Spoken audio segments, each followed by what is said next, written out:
Ladies and gentlemen, welcome back to the Forts Pro League. I want to say thank you for everyone stopping by at the start as we're just getting started here, as today will be the showcase for the semifinals. The first matchup will be Spritplancher versus Gishtgeier.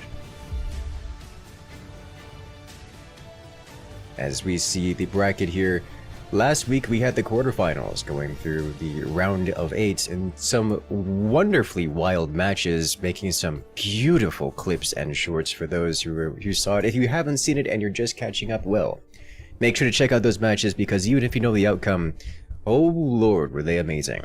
But first up, we're going to be getting into the semifinals, which will be the best of 5. Last week we had best of 3s. This week we'll have best of 5, so there's going to be even more matches with some of the best players. This first match, let's go ahead and showcase some. Let's go ahead and show off the picks and bans here. Looks like we'll be starting off with Vanilla Large and moving into Boonies 2v2. I don't think we've seen Boonies 2v2 in the quarterfinals. I think that's a new pick here, at least for that. Then Caverns Sacred Dunes. And should it come down to it, the 5th match and best of 5 will be Wingman, classic experience. And for the Commanders, now the Commanders do tell quite a lot about what strategies are going to be picked. So this is where things get real interesting from the strategy perspective, both for the players and for the audience who's looking to predict all the madness that's going to be happening here today. We do get Spook, Scattershot, Hurricane, Buster. I do like seeing the inclusion of Buster in these smaller matches like 2v2s and such. But otherwise, no outlier commanders selected. So it looks like we're good to start here. The players are ready, the match is made. I hope you guys are. You've had plenty of time to get your drinks, get your snacks, because we're about to jump into the action. And as we do that, I want to say hello to everyone here who's joining us on call, as we have the regular crew, 42 scientists in the background. Go ahead and say hello. Greetings, everyone. Taking care of everything and making sure things are running smoothly with Nose. Hello there, how you doing? Waking up way too early in the morning with plenty of coffee. Welcome in. Oh yes, this is true, but very excited. Excellent. Alright, it looks like the match is active. Let's swap on over to this game cam and check it out. As we have Spritplancher on the left hand side playing as Hurricane, because it's a mirror match against their opponents on the right hand side in the red Gishtgeier. Not only is it a mirror match, but these bases are looking pretty mirror-y as well. Look at those leans. Is Spritplancher going with the fort merge? You might see a core ejection out of Derbensian on the lower left side. It's unclear. It's close. Like that is. The builds will definitely do layout. it, but Bensin, maybe. Yeah, it's kind of unclear. The builds for. Oh yeah. Derbensi's, they're definitely doing that. Okay. I was gonna say like the build layout for core ejection on this map in particular is very close to the standard core lean tactic, at least in terms of appearances. Yeah, it looks like it's going to be a core ejection for both sides as they send their cores out into the center field, merge their forts that they may control everything all at once. Buzzsaw trying to interrupt and get involved. I doubt much damage will come of it. It's always nice to keep your opponent honest. And there goes Gishtgeier ejecting their lowermost core and merging the forts. Now that was a beautifully clean ejection. Almost no downtime during the switch. I like to see Spritplancher here going with the mortar tactic. Looks like looks like Gishtgeier is going to be prepared for it, or at least they're getting a little bit of antsy, or just not, you know, get blindsided by it.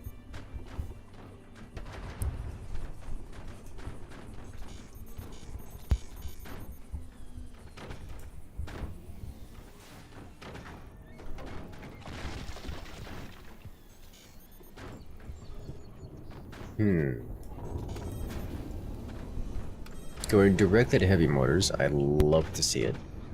Yeah, keeping the usual incendiary bait. Yes. A little bit of extra APM, but these players have the APM to spend. The right side Gishtgeier's machine gunners are, I was about to say, they're getting blocked off here by this big plank of wood, but those are getting restructured now. It's worth noting that Hurricane somewhat boosts the power of the basic MGs. Because the burst fires so much faster, they do actually clear the skies notably better. It's not crazy better, but it is notably better. And it does actually make a difference here. It also means that Sprint Plancher should know that they are against Hurricane. Oh yes. Oh yes. That is the reveal. That, oh, it's against Hurricane, which means that these mortars are not going to be high value weaponry. Not without an over investment.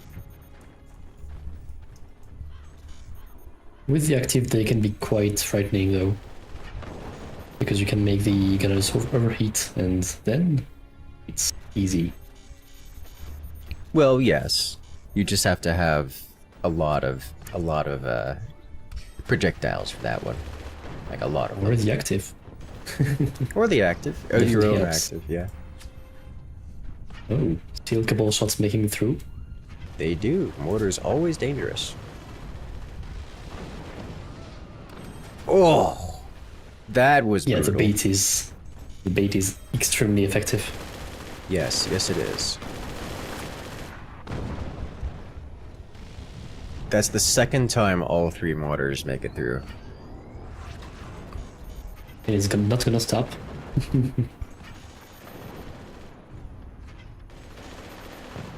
The active is here. We should see the overheat soon.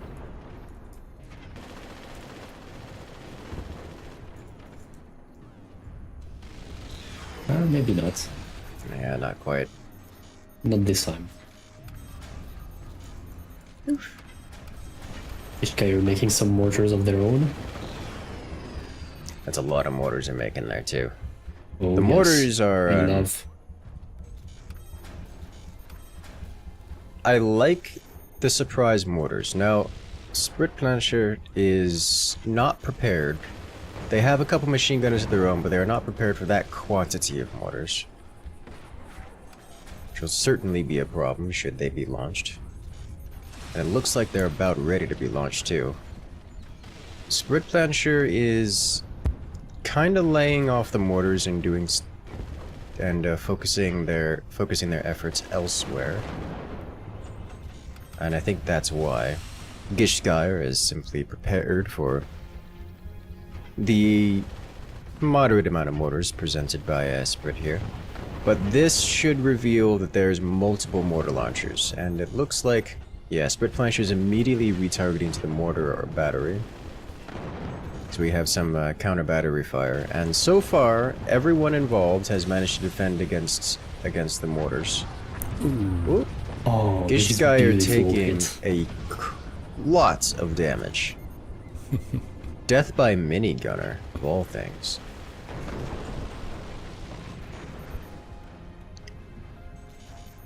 Yeah, the miniguns are really doing some heavy lifting there. They really are. Gishtgeier losing a fire beam in the process. God, it's just the burnt.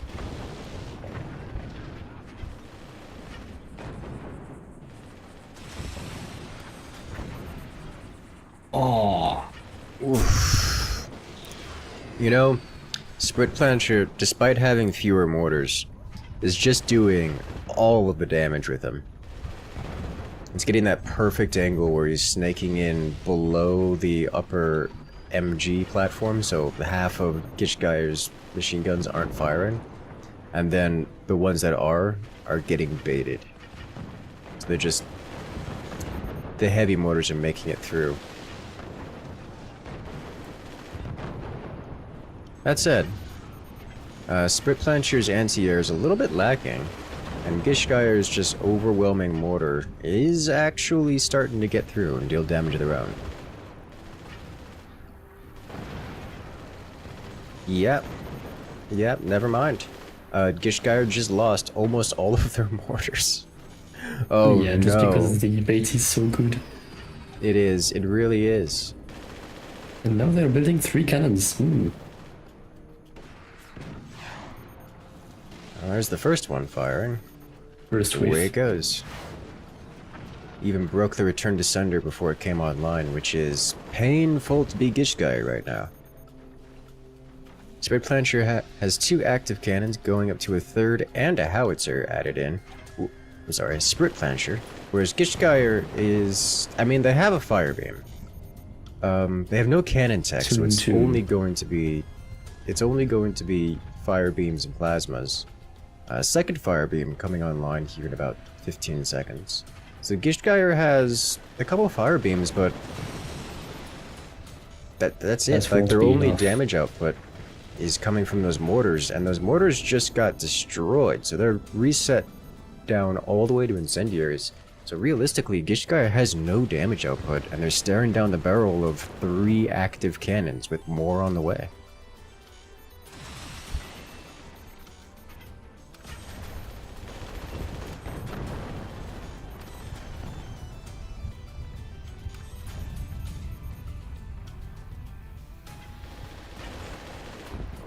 Sprit Planchers. Their base is just so big and chunky. Wow. Internal explosions. That return to sender on Gishgeyer's base is tantalizing.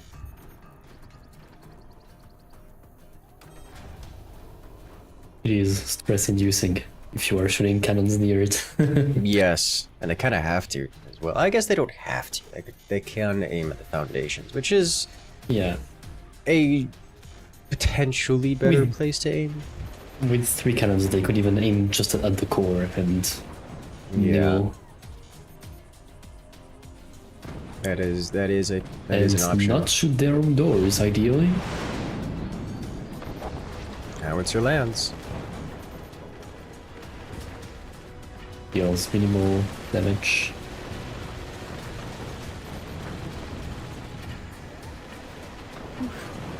Firebeam trying to clear the skies for the mortars. Looks like it's not enough. Sprit Plancher just has that much anti-air scattered all over the place. Oh. Yeah. Oh ho ho ho. Well, there goes Gishgeyer's lower equipment all over again. Oh no, Gishgeyer doesn't have enough anti-air anymore. They still managed to clear the mortars, but the top 4 to collapse because of the lower one. the lower fort still has its foundations. Like, that's... yeah, okay, yeah, it's fine. Yeah. That okay. first cannon, the one in the lowermost position, just consistently passes through Gishgeyer's base without breaking anything. Just consistently. Setting some mines.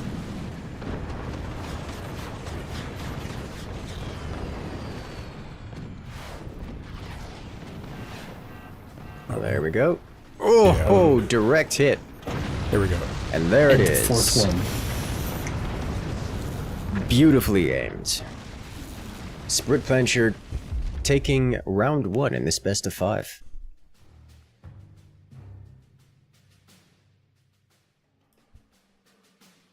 Yeah, that was good. That was well played all around.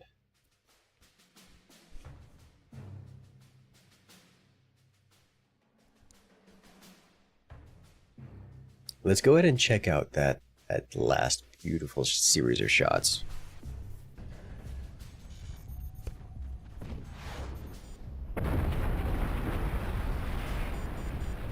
That internal explosion, just the batteries.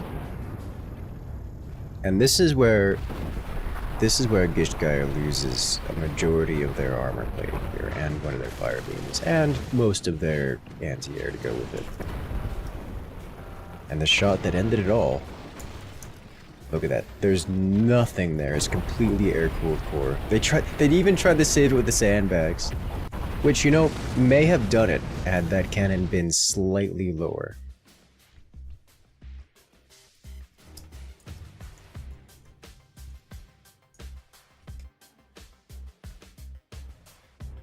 So close, but so many explosions.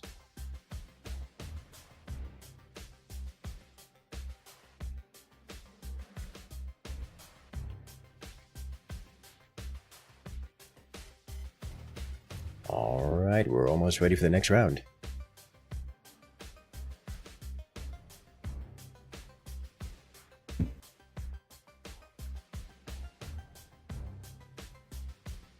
While we get set up, I do want to ask. So, to my understanding, for those who are talking about it in chat, the rules have been changed to bar the core catapult strategy. Yes, that was fascinating to watch, but became quite a discussion point, shall we say? Oh yeah, very heated yes. discussion. Yeah. Yeah, as cool as it is, and as fun as it may be, for the purposes of keeping things in a competitive and clean environment, it has been barred in the FPL. I'm sure we will see it other places. Sure. Yeah, just can't have it in this professional environment, shall I say. Cannot wait Yes. to see it in the 1v1 tournament. Where's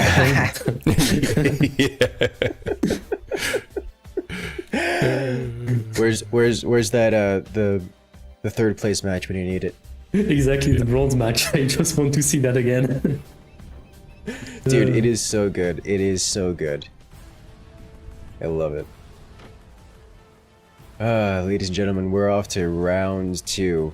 Looks like Gishtgaya on the left-hand side in the blue fort. Going with Hurricane again, but this time they're against Buster, so not a mirror match. If you guys may recall from the Forts Pro League, the rule set specifically.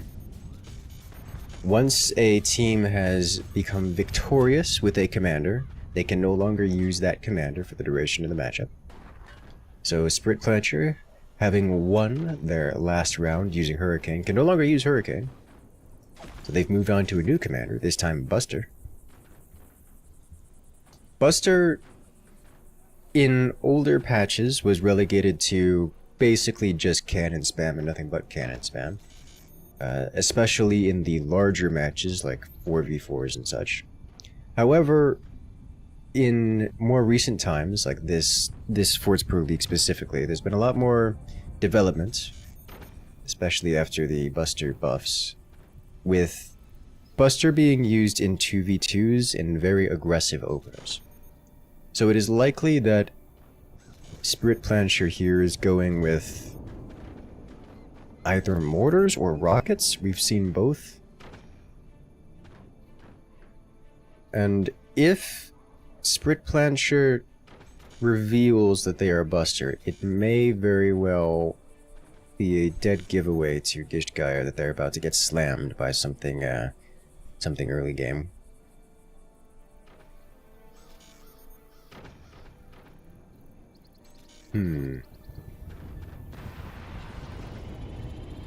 There's the token EMP getting involved. It actually takes out a turbine. Eating a I'd turbine. love to see it. That's about the most damage you can expect out of any EMP. It's 200 metal just directly destroyed, as well as shutting down the energy production. There's a couple... Is that just 2 incendiary mortars? That's just 2 incendiary mortars. I don't know. Just to apply It's some like, pressure. yeah, I mean, I guess it's like a token EMP kind of deal, but with less likelihood of dealing damage. Mm. It can still be annoying. Yes, very annoying. Because at least when the EMP hits, it shuts things down, and, you know, it still counts as damage if the turbine isn't producing energy. Whereas the incendiary mortars, they just... It takes a lot for them to... It takes a lot for them to actually break something. Or do Typical any real mosquito damage in the behavior. process. Yes. Just a little bit of tickling. It's like the whole sniping of turbines all over again.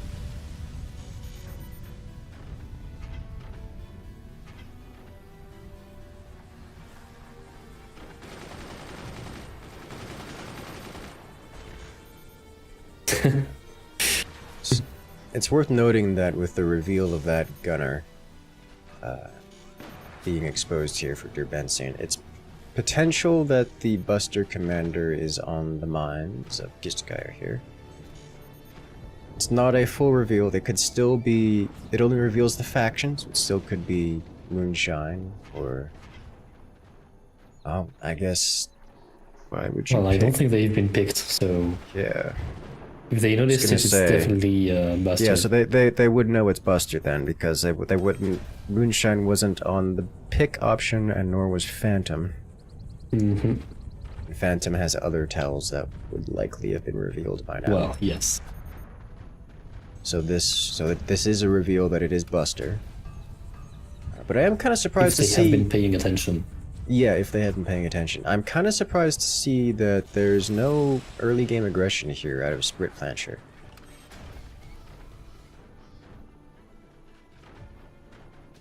Maybe they will only use Buster for the cannons and 20 mils and such.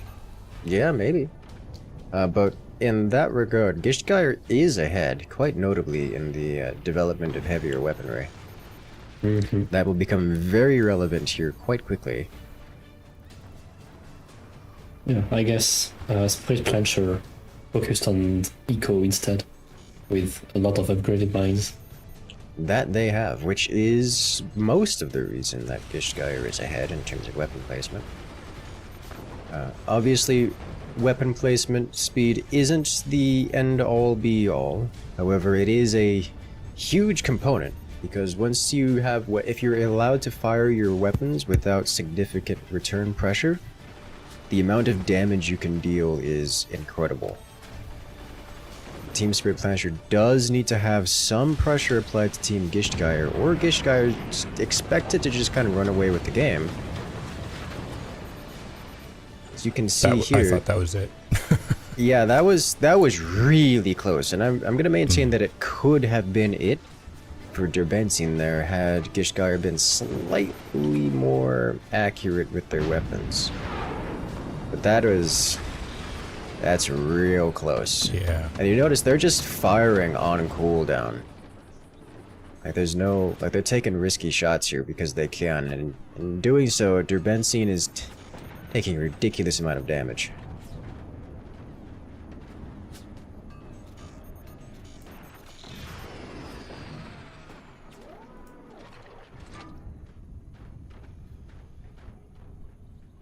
We do have Sprit Plancher Pool Boy specifically in the rear fort. Build it. Oh! Oh, Weakness detected. That was a really good tactic there. weakness. Severe weakness detected. Yeah. And Gishtgeir's targeting multiple weak spots. Pool Boy on the upper fort is the one getting the cannons, but they're still under production. They're still in production, meaning any damage they take is permanent. At least until they complete construction. Whereas Durbensine he just doesn't have any way of defending himself beyond just dying slowly.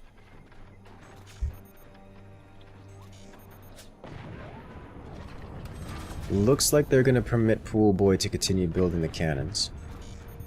Uncontested. Instead focus on removing Durbensine. Pool Boy expanding his weapon platforms to facilitate Neil even setting more a second cannon power. howitzer in his wood spam. Well, he's not afraid to be brave with things. Especially in that position. That howitzer goes, so does Nils. Talking about yes. this guy right here. Look at that. Gishgeier getting so greedy. Those 20 mils aren't even defended. Like they have a single door on them, which means they go down to a single heavy weapon. They're also angled, so they're undefended from direct fire shots that go through the upper elements. Like you can just go straight ahead and just hit the 20 mils without even getting a drop shot.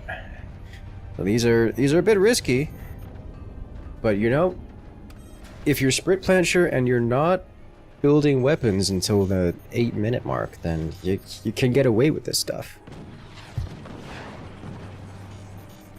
Pool Boy's cannons are finally active, and so Nils has to focus a bit more on defense. Can't be ridiculously greedy with their weaponry.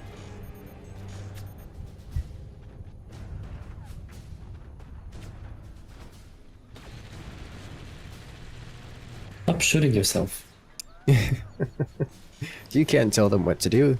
They can't hear you.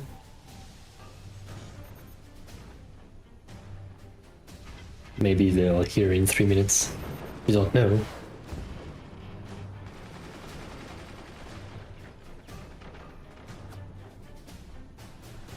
Let's see.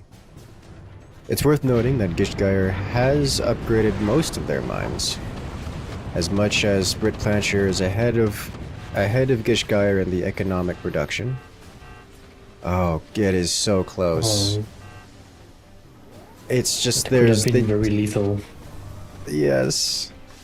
The core got All spicy. the way down to the last layer. Derbenzine going down to 56%. And with Hurricane, they're They're already just reloaded. gonna do it again. Oh. That was a Oh, bit worsely aimed. yes. Ever so slightly. Woof. This is getting painfully close. It is. Nils is playing with fire and batteries. Oh, I am myself getting door sniped. Loses a fire beam.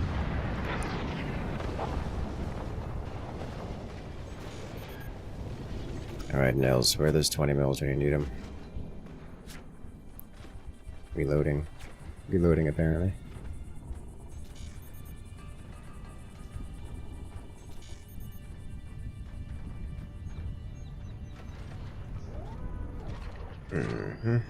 Derbenzine getting a second cannon online. Ooh, Oh. massive damage. How are you still standing? Okay, there you go. There, that's got to do And it. it all comes crumbling down. Derbenzine's defense is breached. But Gishgeier a little out of weaponry to fire. The howitzer's reloading, and does he have enough to fire it? He does. As does I myself. Yeah, For the right. there finish. we go. Derbenzine understood that his base was about to get removed and created an extension to permit reconnection, but Gishgeier is not having it. That is an unfortunate development. That's a matter of perspective. Yeah, Sprit Plancher getting blasted. This is a valid statement.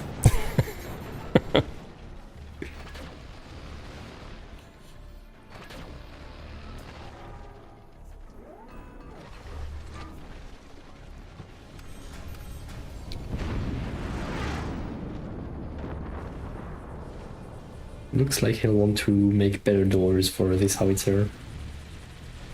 Yes, it's about time. Now that Nils doesn't have an opponent blocking shots for those cannons can just kind of aim directly down to Nils anything. Which means things like the howitzer and the 20 mils are a little bit very exposed. A beautiful plasma shot.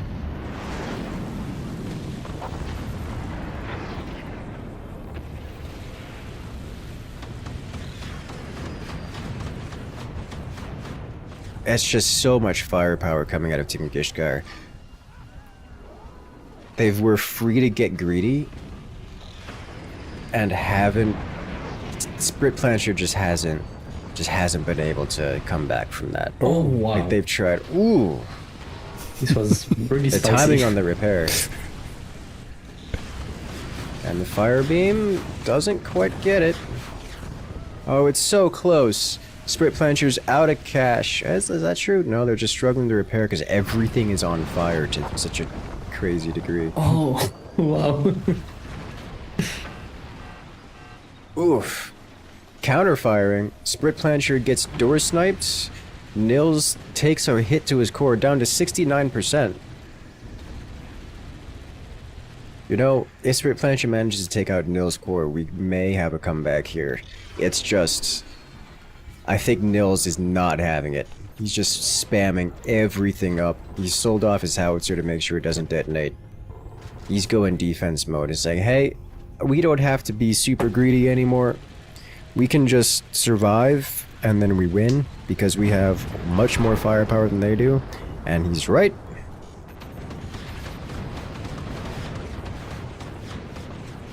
And there it is. Yep. Sprit Plancher loses most of their weaponry. 2 more cannons down. Only 1 cannon remains. Oh! Yep. Good thing he took out most of his explosives because what little was left just detonated, bringing Nils down to 9%. Those fire beams just terrorizing Sprit Planchers. Shot. And there it goes. goes. The final weapon, Sprit Plancher, has been completely defanged. They have nothing left to stop the incoming firepower. Despite managing to bring Team Gishgire down to 9% on their forwardmost core, they have nothing to bring it all the way down. And so Gishgire will be bringing unmitigated firepower to Team Sprit Plancher, and their core will fall here in a moment.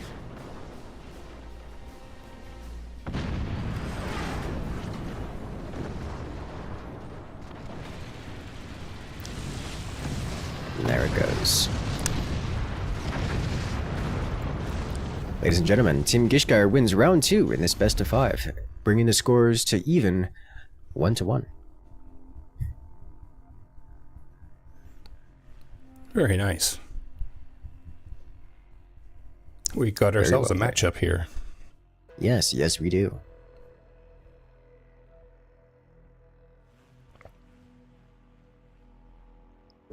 Let's go ahead and check out some of those juicy explosions.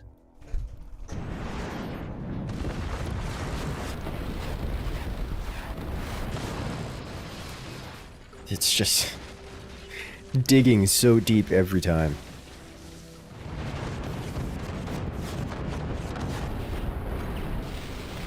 And there's the crumble. That's my favorite way to destroy bases like that relies so heavily on the forward expansion. Just chopping off their stability tech at the bottom and watching it all come crumbling down.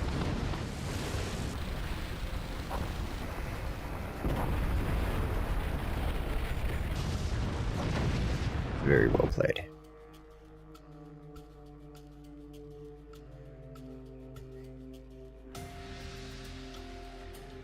Alright, give us a moment while we set up the next round. Sprit Plancher versus Gishgire.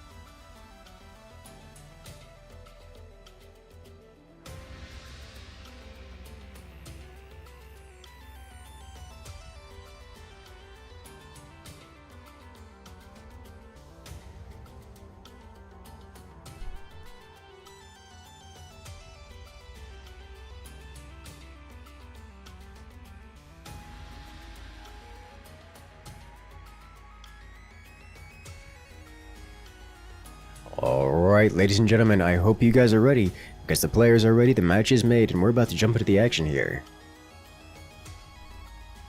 As we're going into round 3 in this best of 5.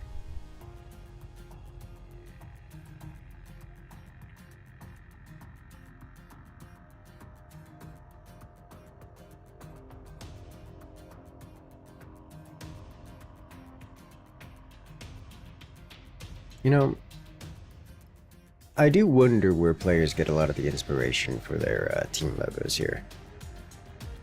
Some of them are just wild. Yeah, these are pretty far out. These ones. Yes. Like, that's just a vulture wearing a stethoscope in presumably some kind of doctor's office. I don't know what... I feel like I'm missing context there. Gotta ask the AI Germans. generated, perhaps. Oh yeah, certainly half of them. A lot of the logos are certainly AI generated. Just, you know, someone's gotta come up with the idea. Yeah,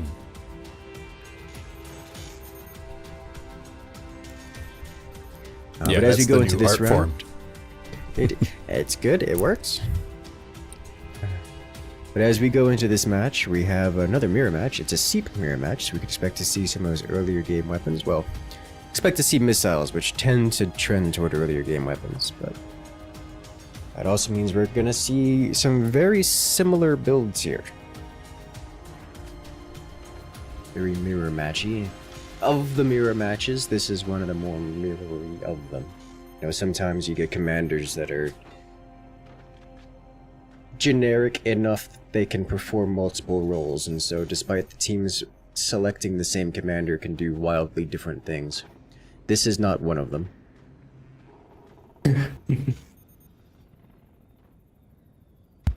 There's a few different things they can do, but I'm expecting it's just gonna be nukes. Like, that's just how that works.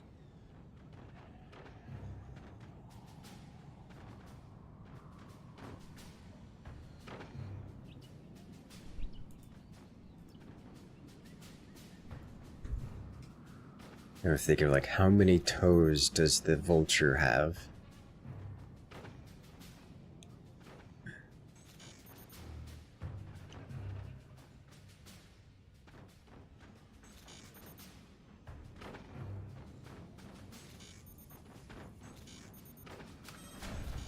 Is it just gonna be portal nukes for both teams here? Because so neither team, despite the success of the non-portal nukes in the quarterfinals, we're not seeing non-portal nukes at all by either team here, so it is just going to be portal nukes. So I'm not terribly surprised to see upgrade centers first.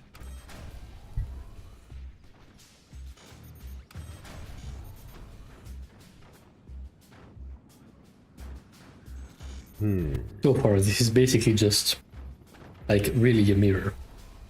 Yeah. Yeah, I mean, not at all surprised. It is as this is one of the more mirrory matchups as it gets. It's just, it can be a little bit shocking when things are... I think this isn't the most mirror match I've ever seen. There's one match, was it last Pro League, where players were down to, it looked like 2 AI going off against each other with the same build orders up until like the 4.5 minute mark. It was uncanny. This isn't quite that level, but it's close.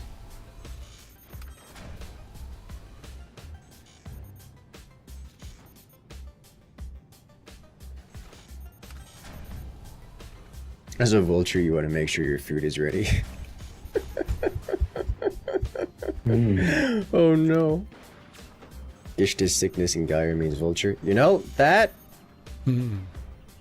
does make sense. That makes more sense. I understand now.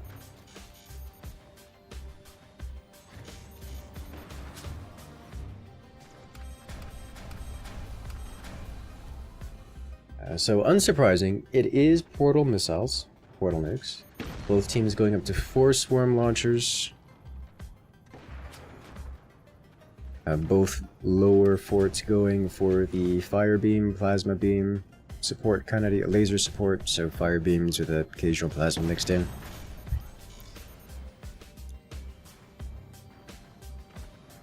So far, nothing.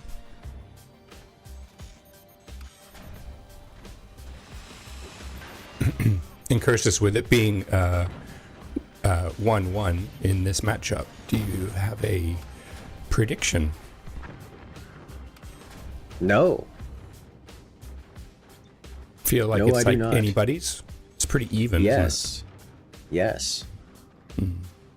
I was thinking about that when I started. Like, do I want to comment on who I suspect is going to have an advantage going into this series? And I was looking at these teams, I'm like, no, I don't. Yeah. There are literal tournament champions on both sides of this.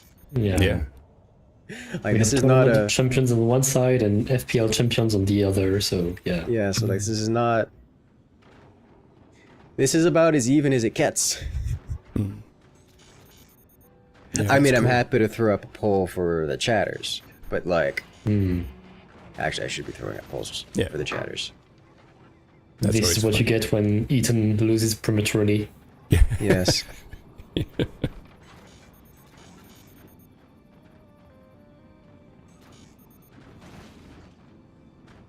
Looks like we finally see a plasma from Niels. And one fire beam from Benson. But that's it.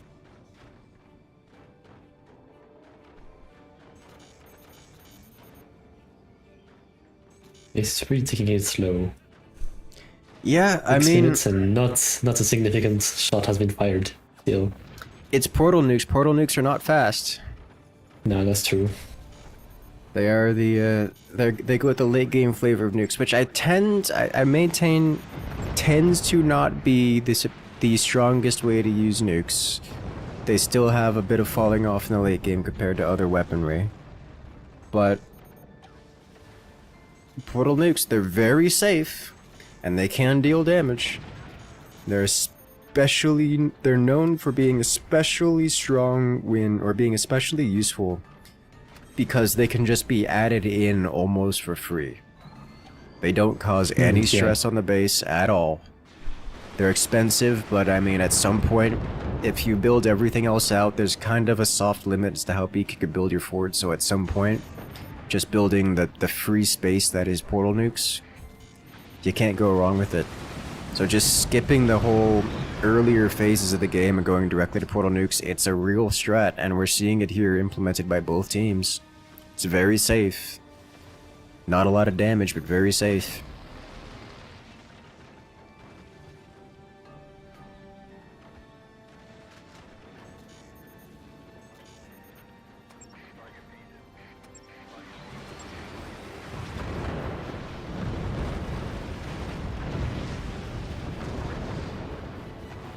Nukes land, Team Split Plancher getting blasted by a couple of heavy explosives.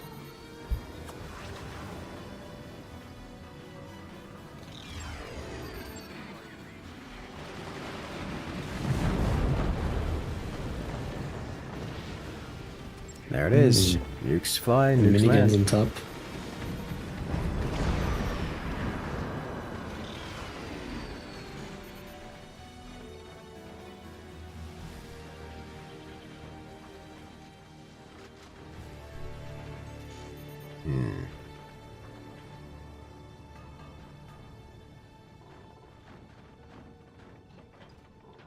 This is the point where I think the players are realizing they're going to need to do more than just nukes.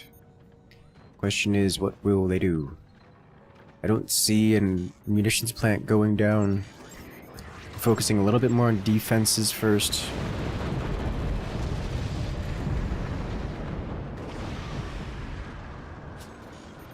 And technically they don't need to do more than nukes. The nukes are enough, they just need a lot of map control to get it across. Or some good RNG. Or RNG, yes. Well, that granted, that is RNG one of wants the to do benefits of it. everything, seeing how chunky the bases are. That is the reason why the bases are so chunky, because as much as anti-air is nice, it is RNG dependent, and if you rely on anti-air, you are relying on RNG dependence. Whereas if you just build the chunkiest base, then RNG has no power over you. It's expensive, it's inefficient, but it works. And that is entirely why we see these bases being made out of just thick blocks, so that even if they get slammed by all of the nukes, the blocks maintain. That's how that works.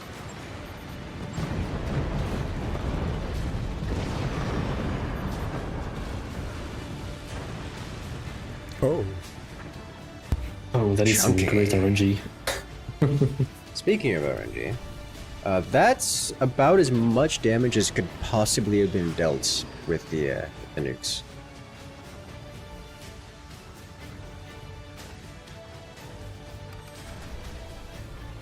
Doesn't quite rip him off, but almost. That was a little scary. I myself nearly getting eliminated there, and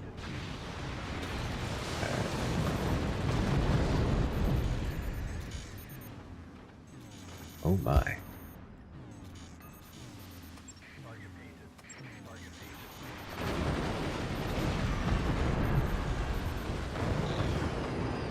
Oh wow. What? I think it was a swarm that might... No, I don't know actually. I didn't catch what hit it, but Pool Boy's down to 35%. I think what happened is that the Nils used his plasma to destroy the nukes as they exited the portal, and because of the seep passive, the nukes turned to swarms. Maybe a stray swarm hit the core? I agree with that. I didn't see it. Yeah. And Lord knows madness can happen. Plasma Beam from Gishgai are actually penning Sprit Plancher's defense. Excellent. It was indeed a swarm missile that went wild and slammed in the Pool Boy's core, which means Pool Boy needs to be a little more careful around that. And plasma follow-up from Derbensing. Yes. Penning the forward defenses, Nils takes some damage.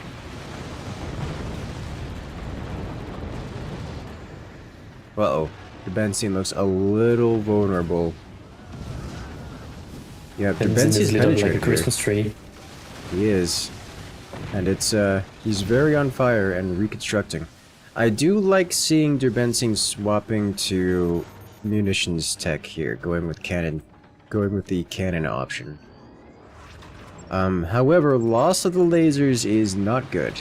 He's likely to need to redevelop laser weaponry before getting cannons involved.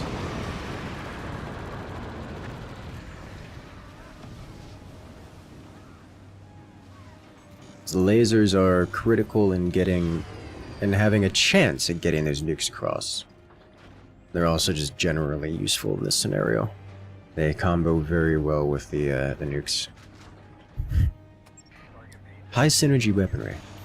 It looks like Derbensing's focusing on getting a howitzer placed first. I suspect the existence of the singular remaining fire beam is sufficient to keep him happy. This is the second time Nils is shooting himself with this plasma. Well, when your fort is so big, you can't tell if it's gonna hit your own fort or not. Until friend from foe. Yeah. Oh, this is Star Wars. Ooh. The thickness in Pool Boy's base has been trimmed down to not so thick.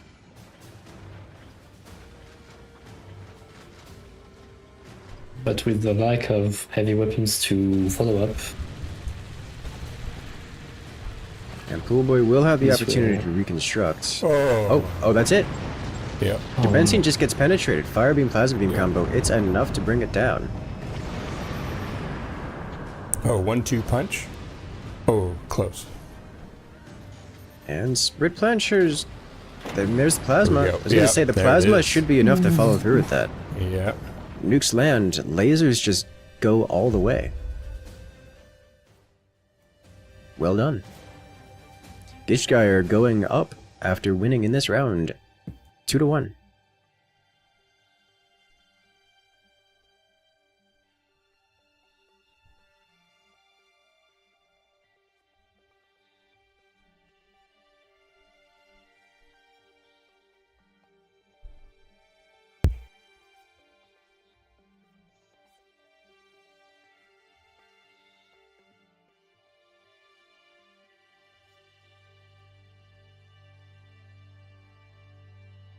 All right.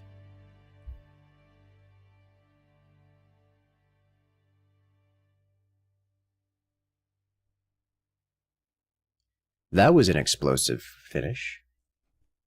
It was. It's not every day we see that many nukes, but you know, it's a good time all around. The portal nuke strat like that, it's very safe, it's very slow. It has drawbacks, but it does work. We get to see here the wonder that is plasma beam fire beams going all the way through and breaking the juicy internals.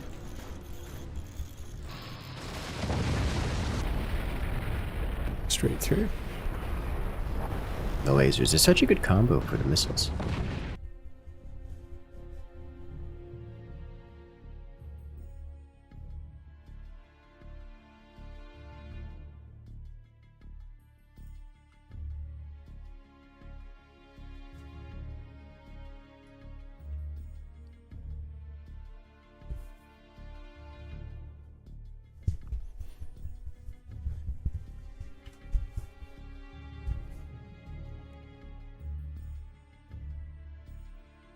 Alright, give us a minute while we set up the next round as we go into round 4 in this best of 5.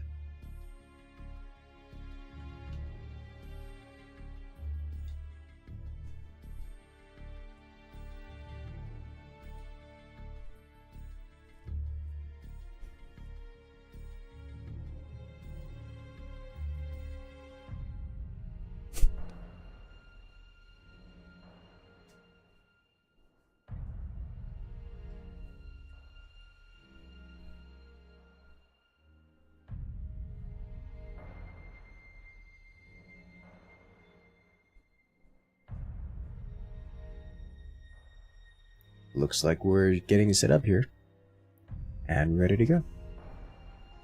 I hope you guys are ready because we are. Let's jump into the action.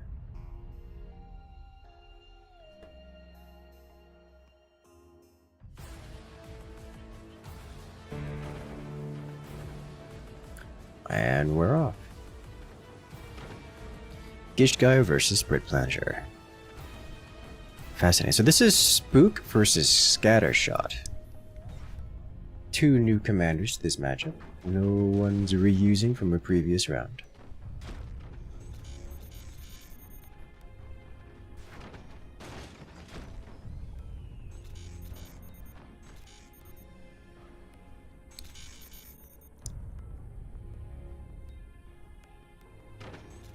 So Scattershot tends to run with 20 mils, whereas Spook is very reactionary. Can do anything they want. There's a lot of options there.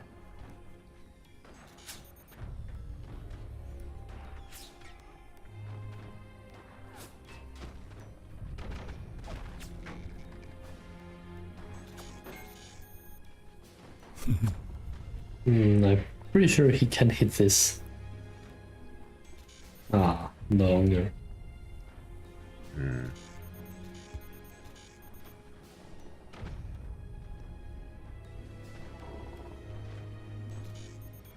I'm wondering, my question is, are we going to see some co-op on Death Strats here? I'm looking real suspicious at Pool Boy's core there.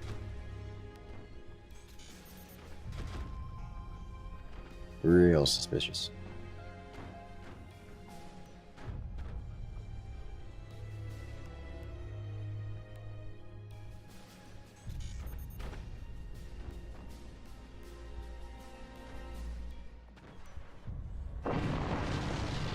And there goes one.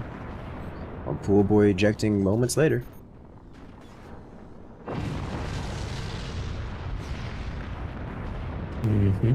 So far, so good.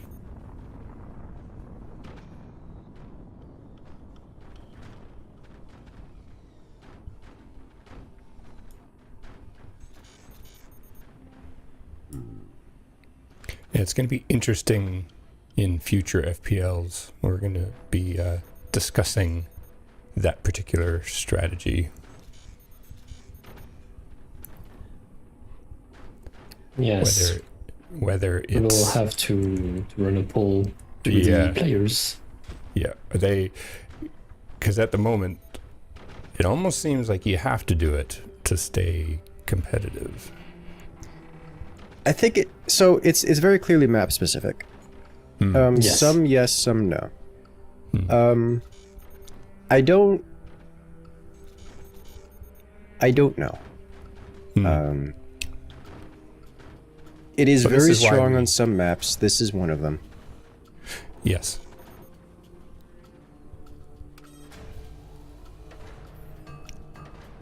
I mean,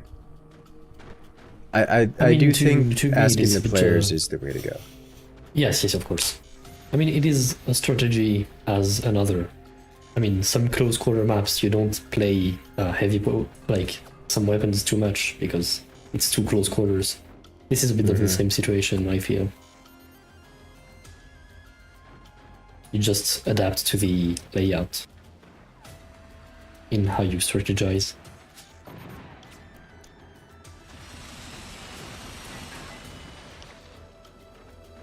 But it is understandable that some players don't want to have to commit to this every single time they play on that match.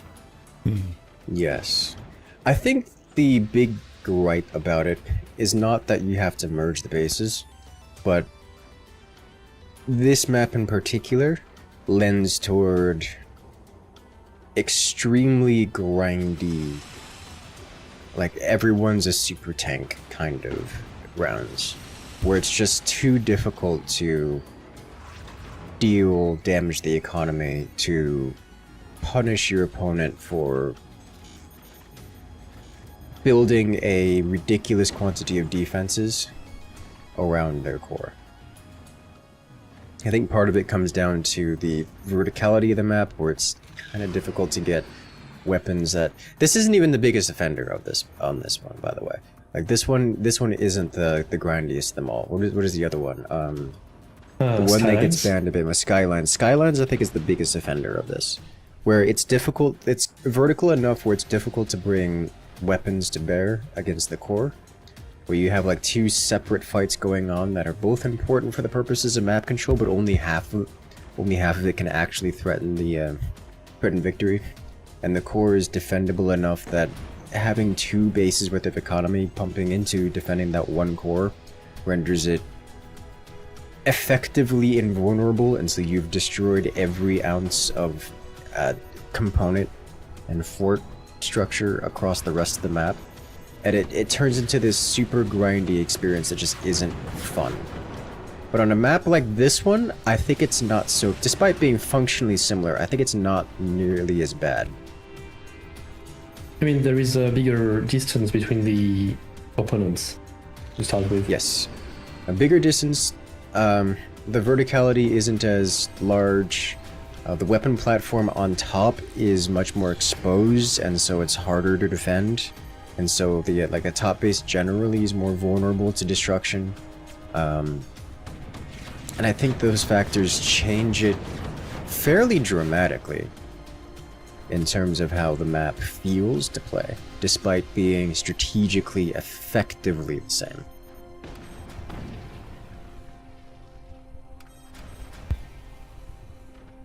But yes, that is definitely something to talk to about with the players.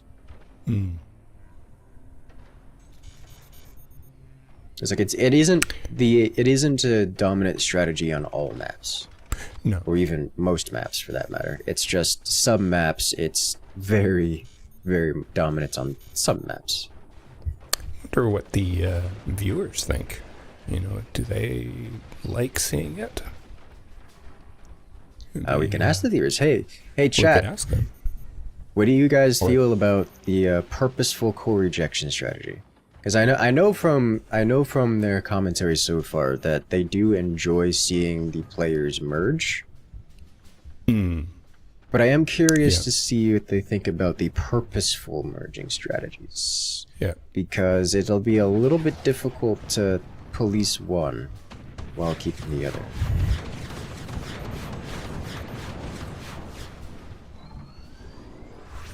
I mean, the original purpose of co-op on death was exactly that. Like, when one person's core gets taken out by the enemy, you get sort of a second chance by being able to help your teammate, you know? So this is, you know, a distortion of that ability. Mm-hmm. But, you know, this is not the first time this has happened in forts. So it kind of is an aspect of forts, and, you know, the players create these interesting strategies and techniques, you know, beyond what we had originally designed things for, you know, so. Yeah, which the is emergent interesting. Gameplay is crazy. It is. That is a and trope in it's- every video game. It's just so much more apparent in forts. Yeah. Yeah. It's fascinating, really. It is. That's one of the things that makes it fun. Forts is just so sandboxy. You can do so much more. But yeah, it is a distortion, and it makes me think of like other ops. Like, okay, what if when doing co-op on death, the person who lost their core can only fire weapons and cannot do other things like builds or Building. repair. That way there's you really don't want to lose your core, but you can still participate.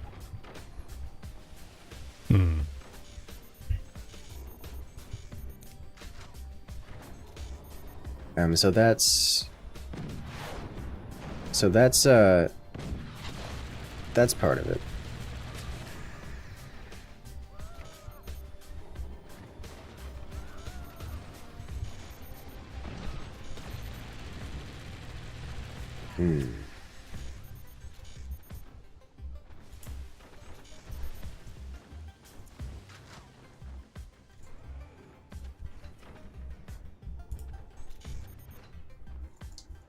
Here's another question from chat.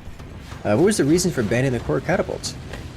There is no counter. It defeats the goal and purpose of the tournament. Like, we're trying to play forts. You're just yeeting your core at each other. There's no counterplay. It's a complete subversion of all of the game mechanics. It's not really an interactive tactic. It's not like merging your cores so that you can play differently. It's not like tier 3s where you're using things that in an unconventional manner. You're just circumventing all of the game mechanics entirely. And that doesn't make for a good gameplay experience for anyone.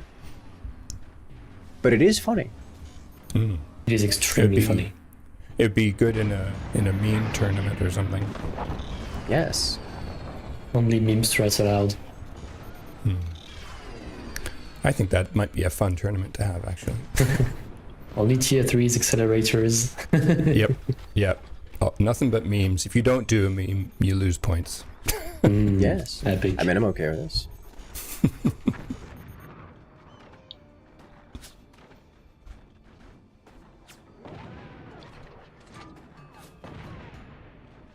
And we're getting the comments in from chat answering the question. You don't see it. You don't see it very often. You like it. You don't like it. Wow. Oh. I will have to Oh watch wow. this He replay. actually. Yeah. He just snaked in there and got it. He just got evaporated. Okay. I didn't expect that. Like, I was going on and about other things, saying, okay, there's no way that laser penetrates that, right? No, he just gets it. Yep. Okay. Well done. Nice shot. Gishgeier wipes out. That's it. They win 3-1. Yeah, they win. Rip Well spread. done. Very well done. I do want to watch that replay though. Yes. Oh, yeah. I was like, this is just. He's got one laser. There's no way he ends the game here, right? No, he just did it. Yeah, but the door snipe just cut through. You okay?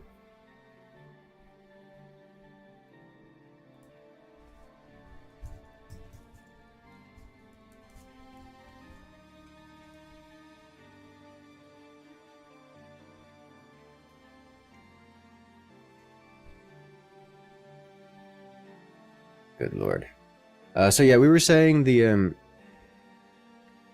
we were talking about the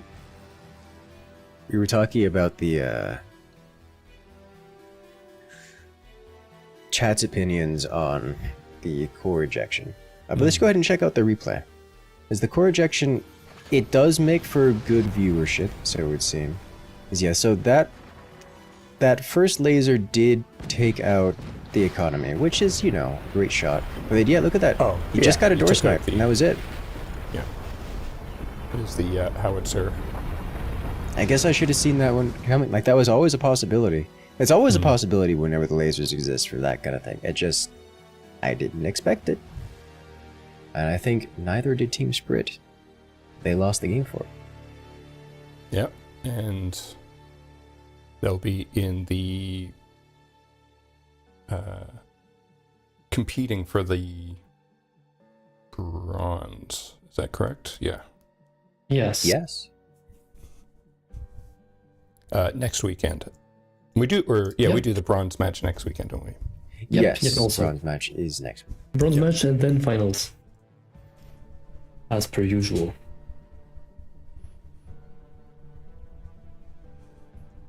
Okay.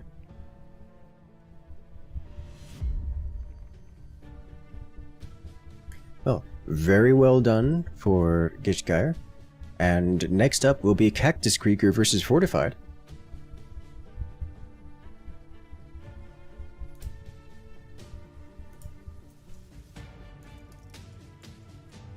So let's go ahead and head off to a 5-minute break, and I will catch you guys on the other side. Make sure to let us know what you think about the co-op on death and the co-op on death strats. We'll be in chat, and I'll see you guys on the other side.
And we're back, ladies and gentlemen. I hope you guys have gotten your drinks, gotten your snacks, and got your stretches in, because we're about to get started here. For those who missed it last week, I do want to give a brief replay of the best action we have seen so far. This is spectacular. Spectacular is the word for it. He makes a pulley, like a slingshot, flings his core with dead accuracy. Just, yeah, such a great shot. I am still in awe in front of this. Absolutely beautiful. Strangely, they almost lost that match too after doing that. They did Spoilers. win it, but yeah. If you haven't seen it, make sure to check out the whole match. It was a beautiful match, and that moment was just just unparalleled. Yeah. Literally, sure. We had to make rules about that. We did. We did. Yeah. Game changing. It's not the first time. Good lord. Yeah, that was awesome. Who pulled that off again? Was it Peel? It was Peel, yeah. Yeah. Yes. Yeah. Spent a lot of time practicing. Silent Peel, right. Of the Peel. French fries, yeah. Yeah, that's right. Yes, the French fries. I love that name.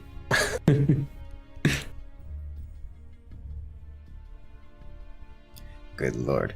Alright, so we're about ready to jump into the next match here. Team Fortified versus Team Cactus Krieger. Let's go ahead and check out the picks and bans.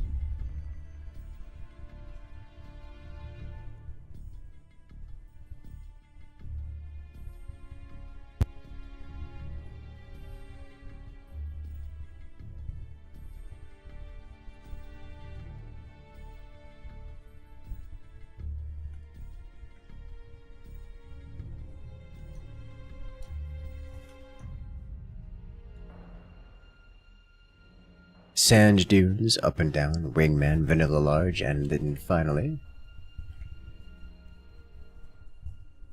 it's boonies 2v2.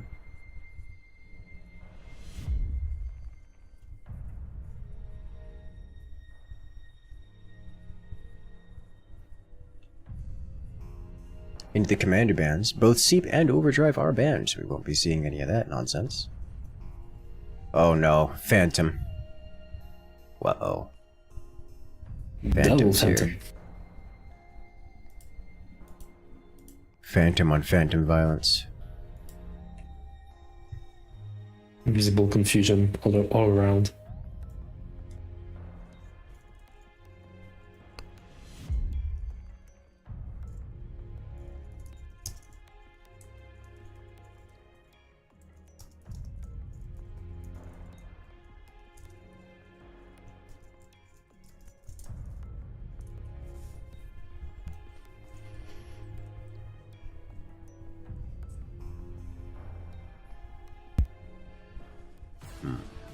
Alright, so we're about ready to go here.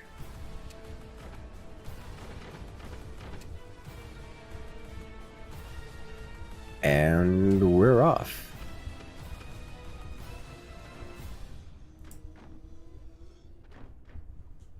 So here we have on the left-hand side, it is Team Fortified, playing as the Pinch Fist Commander. We're playing against their opponents on the right-hand side. In the red, it's Team Cactus Krieger.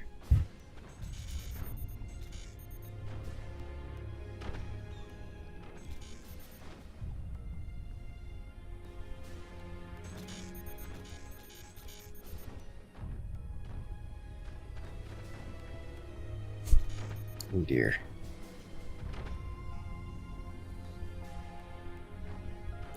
I do like the spook choice. The spook choice is nice. Or at least I'm partial to it.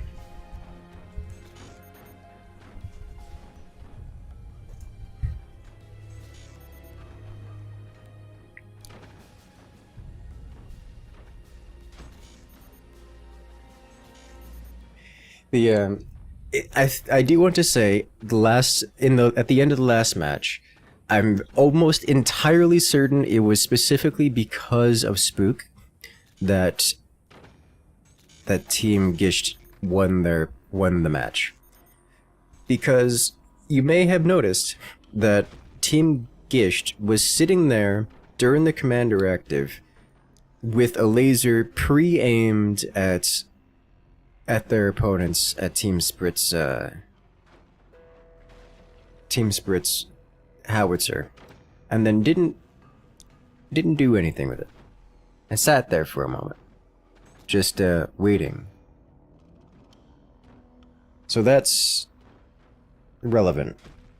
And so the instant the door opened, before even firing and revealing their howitzer, they hit it with the laser beam. So that's quite relevant. And just like last round on this map, we do see core ejection happening from both teams, which is not terribly surprising. It is quite the popular strat on this map in particular.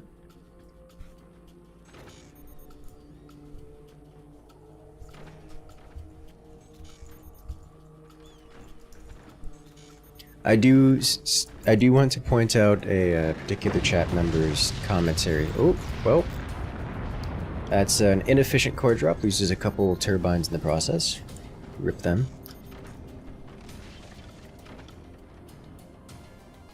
We do have one comment from Silver. You're of the opinion that deliberate core ejection was unintended has become so prominent that it's probably a good thing to restrict it in some way, but you don't want to see it removed entirely. So restricting from the destroyed player to weapons or preventing them from assisting until the time limit is up is a benefit in doing so. Core as a weapon, you do understand being banned entirely. And that is pretty much my opinion as well. Or at least close to. I'm not sold on it needing to be fixed or adjusted. I think it's fine as is, but I would prefer to hear player sentiment on the matter. And if the competitors would prefer to see restrictions on it or find the strategy to be boring or unenjoyable or something, then I would be, you know, perfectly open to adjusting it in such a manner, like restricting it to weapons only, or maybe can't fire weapons or something. I would think weapons only would be more appropriate given the intent, the original intent, or something like that.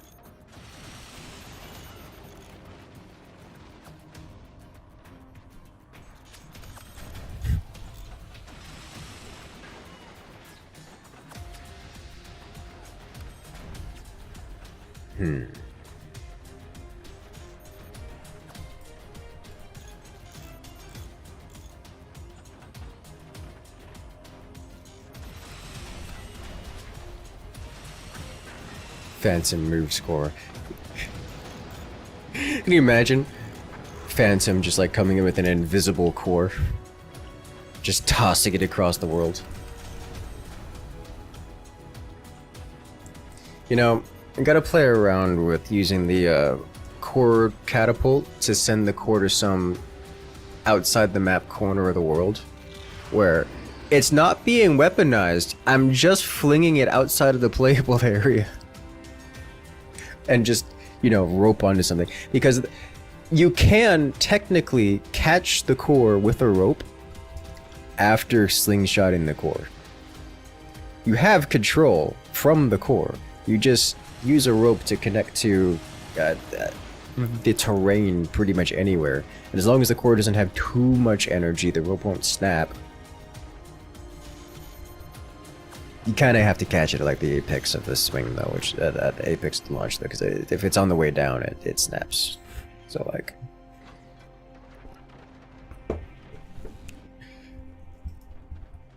I gotta get in the sandbox and play around with that and see if I can find a map like that. Just put the core into some forsaken corner. The ultimate core swing.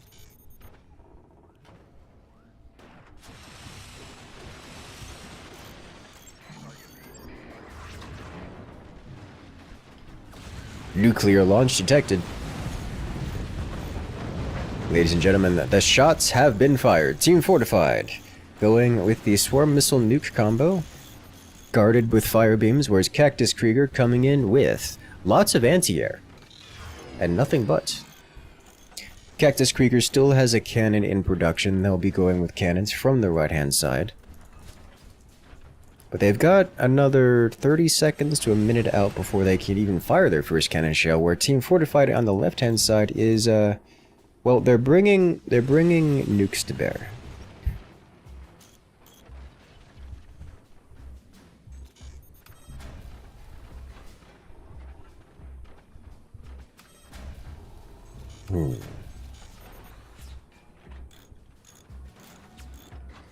It looks like Fortified's having to restructure some of their nuke launchers. There's going to be another moment before they actually launch them again.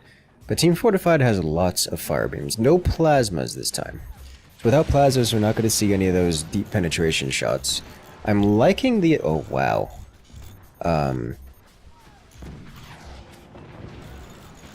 That was devastating. Cactus Krieger just using buzzsaws, snipers, and minigunners to rend Team Fortified.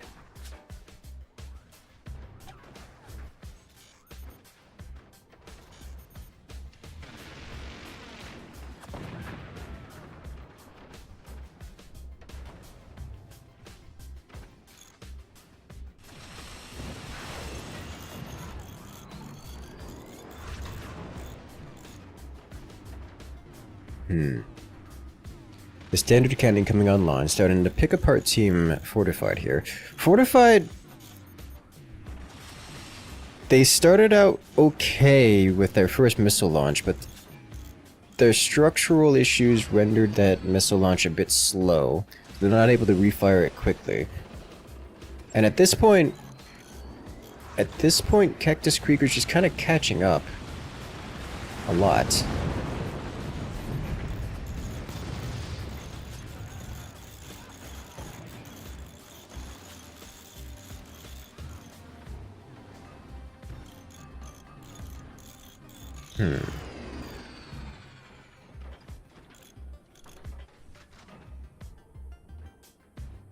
Yeah, and they're having to restructure the portal nukes all over again.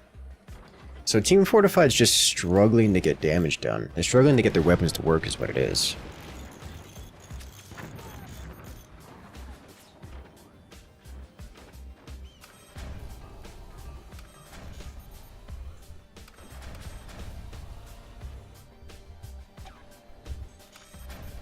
Whereas Team Cactus Krieger, I mean, they've got cannons. They've got a second cannon coming online now with a third halfway completed.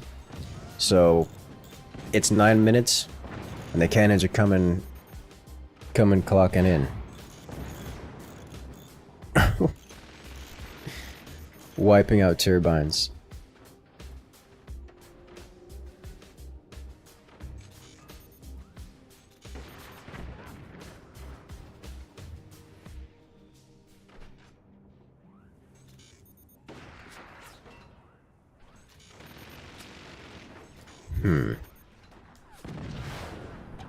So this is where the things are going to slow down a little bit. Team Fortified, they're getting pummeled by cannon fire. It's not a lot of cannon fire, but it is gradually increasing. Fortified, in exchange, is also launching missiles. But it's not a lot of missiles. It's not a high rate of fire. And while they do good damage, it's just not truly threatening to Team Cactus Krieger. This is going to slow down the match.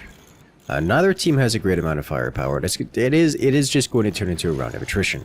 And in terms of attrition, Team Cactus Krieger is ahead, but 3 cannons? 3 cannons does not defeat the combined economy of 2 forts. 2 entire forts. So this is going to be effectively a stalemate for a time.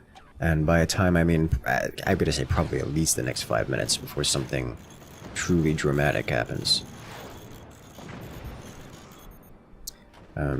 Cactus Krieger doing a great job of picking apart the mines. That'll escalate things, or at least expedite things.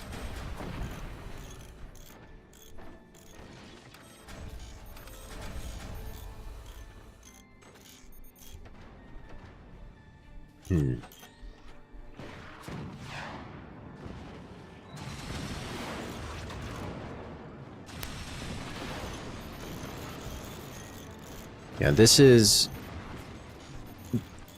generally the way I like to handle this kind of situation. When a team does core ejection strat like this, you just pick apart the economy. The economy and weapons platforms not necessarily in that order, and then squeeze them out of the game.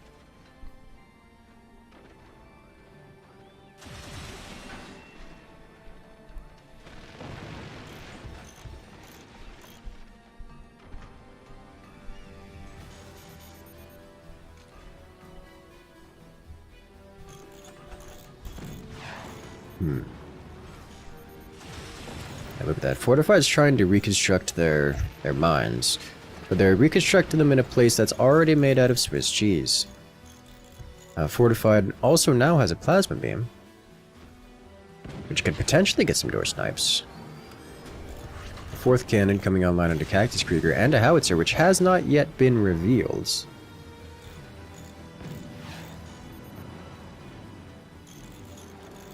Fortified still unable to fire their nukes again. Not quite ready to, at least. But they have the energy now. Oof. Definitely going for the door snipe on that cannon. Which is going to anger Team Cactus Krieger and bring the wrath of the cannonade upon it.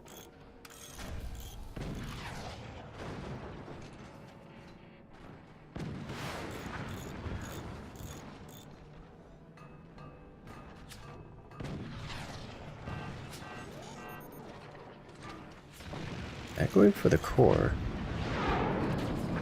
There's the howitzer. Oh, and it takes out the plasma. That's a lot of damage. It tickles more.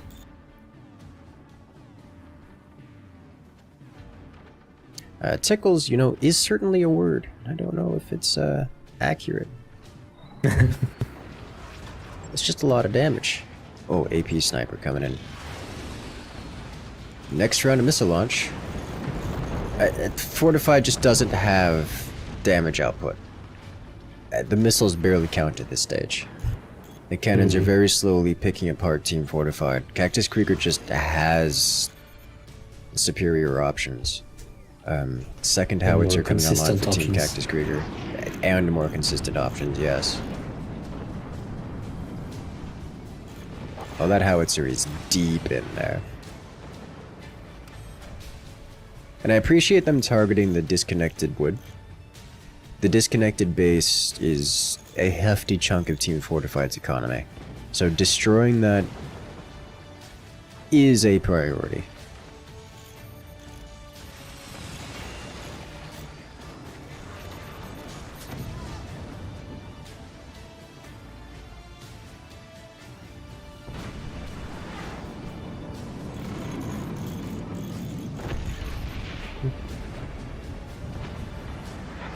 The looming howitzer. So far, this round has felt like Team Fortified has had just a couple of unforced errors. Their nukes have just been unable to be... They've been unusable just as they've been placed. And Fortified has been struggling with that to a point where Cactus Krieger's just had a clean runaway from the start. And it's just, Fortified is sufficiently skilled players, they know how to defend against Cactus Krieger. It's just a matter of time before the cannons dig through. And, well, they're digging pretty hard.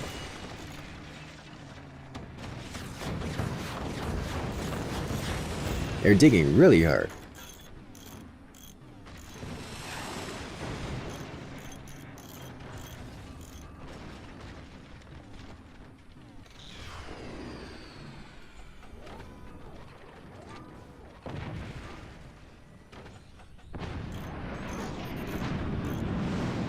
Fortified is now selling off much of their extra bracing on the external base. Oh, cannon just straight to the core. Okay, they make it. Well done. Team Cactus Krieger wins round 1 in this best of 5.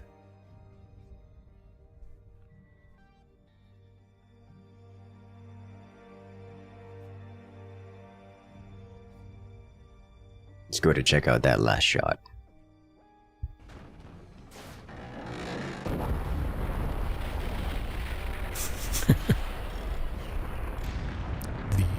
The unclean ejection. Yeah, yeah.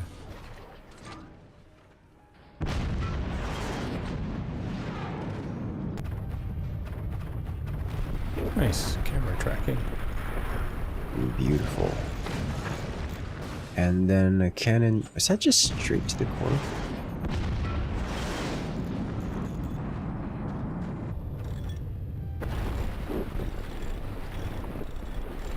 I think it was. Yeah, okay. Yeah. Just clean straight, Yeah, just straight to the front. Yeah. I was wondering if it went through the front or if it had managed to skip past some of the defense. No, it just went straight to the front.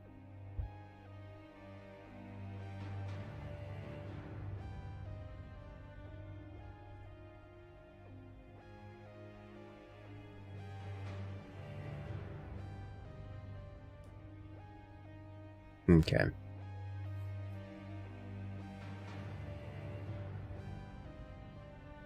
It looks like we're about ready to jump into the next round, as we have Team Fortified versus Team Cactus Krieger.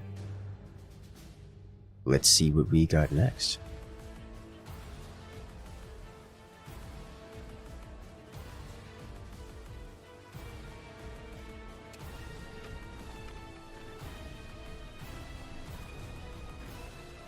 And we're off to round 2. So here we have on the left-hand side, it is Team Cactus Krieger playing as the Hurricane Commander. They're facing off against their opponents on the right-hand side in the red forts. It is Team Fortified playing as the Warthog Commander.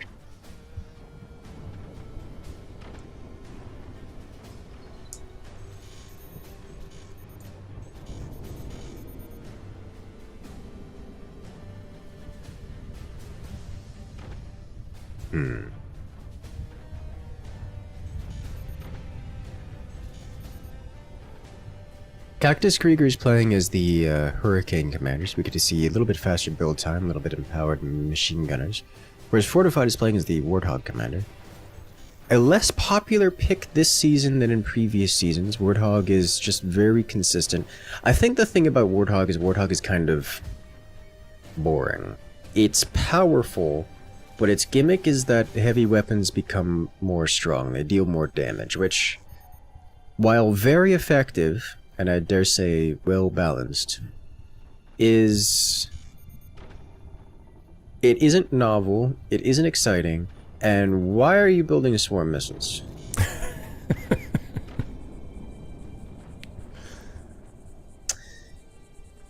Very technically, Warthog does boost nuke traversal speed. Is that true? Yes, when active. Yes. Yes, specifically when active. And it does also boost nuke splash damage. Yeah. It does apply to nukes.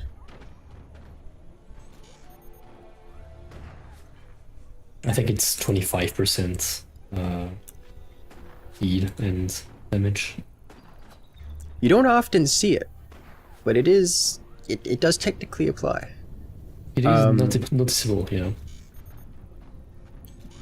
Okay, well, I guess we're going to see how this works out. On Yes, the other side, 25%. Cactus Krieger has ejected their course. We're going to see co-op on death strats here. Team Fortified not going with the co-op on death strats. I'm just really not sold on the Warthog nuke strat. It's just empowered cannons and empowered lasers are so much more powerful.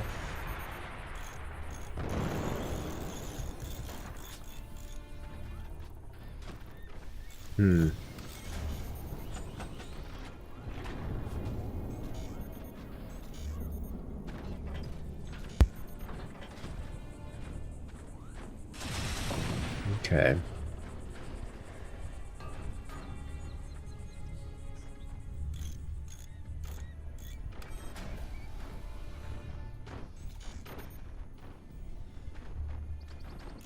I do like the early mortars out of Cactus Krieger.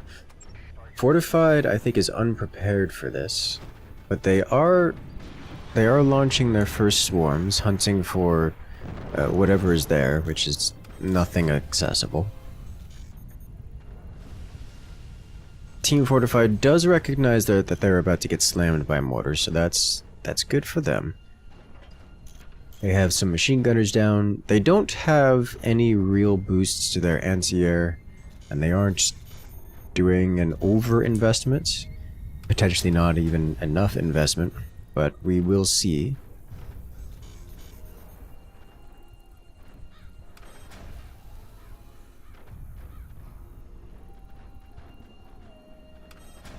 Only time will tell. Played well, I think Cactus Krieger can land a fair few of these mortars in some very dangerous places.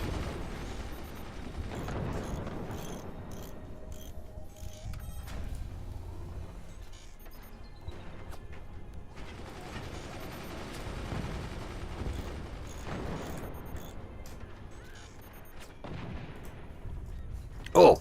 A beautiful snipe from on high, taking out one of Cactus Krieger's mortars.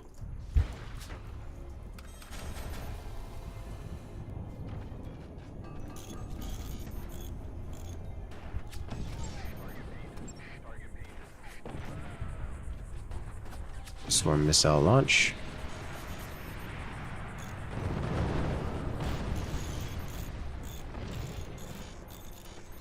New kits. Another mortar falls. This time it's the incendiary, so there's no more bait mortar. It's just the 2 heavy mortars left. With only 2 heavy mortars, that's not real damage.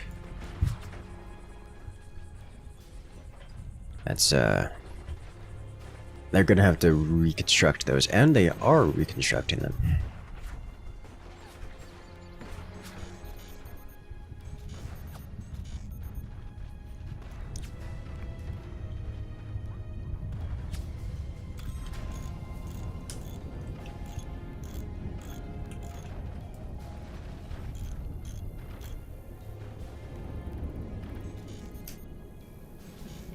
I am truly surprised not to see any real heavy weapons at a Team Fortified here.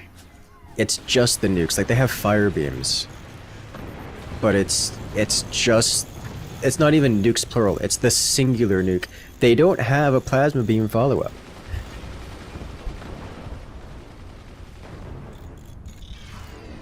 Okay.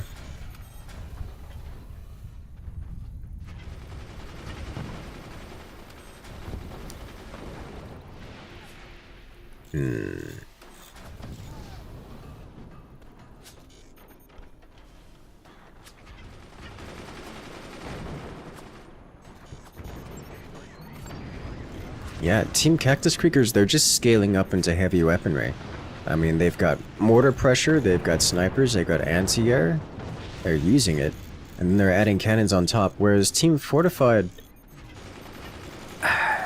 after losing all of their fire beams to counter snipers, they are adding in a plasma beam, but they're starting that construction. It's already coming up on 7 minutes. Like, their core is under pressure. It's just a little behind. Oh.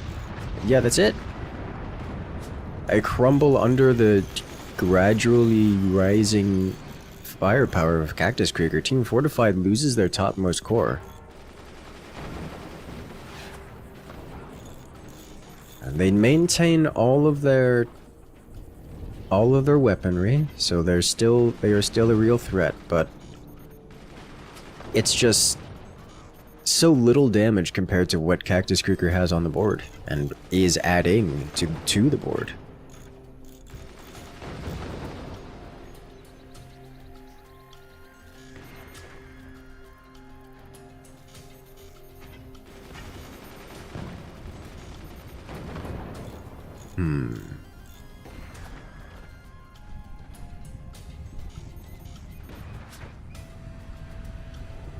Yeah, I don't see a good way for Team Fortified to really come back in this. Even their fire beam, plasma beam. I guess there is a shot. I don't even think it's a lethal shot. Yeah. I mean, in mines it would be pretty deadly. He's got so much stability tech there. Like, that's not gonna kill the stability tech. Even if the battery goes. it's not gonna collapse his fort. I mean, Cactus Krieger's top fort, it just isn't that big. Like, it would be dangerous, it would be a good start, but he's not gonna, and they're armoring it up. Even if they make the shot, it's not gonna be lethal. He's aiming for the shot, he's trying for it, it just doesn't break through. That was where he needed to aim. If it was less wobbly, and 15 seconds earlier, maybe it could have penetrated, but it wouldn't have broken the necessary structure to end the game. And the damage it dealt would be insufficient to reduce the incoming firepower. So it would just have been a beautiful spite shot. It simply wasn't meant to be.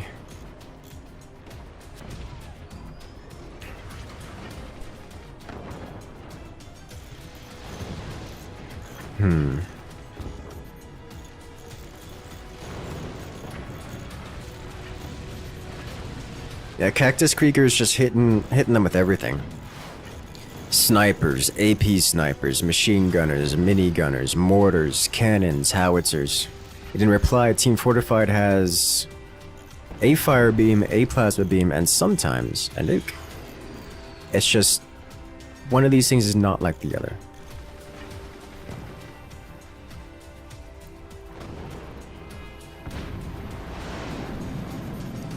Man, those mortars are making it through.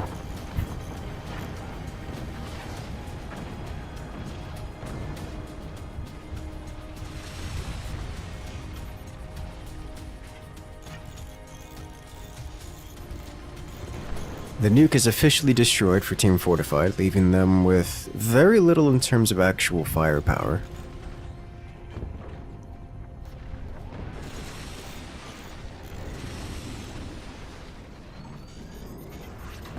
Cactus Krieger, like, this is just defeat in detail kind of situation going on here. They're winning on every level and picking Team Fortified apart piece by piece. Fortified has officially lost their nukes, and they just lost their eco, all of it. Yeah.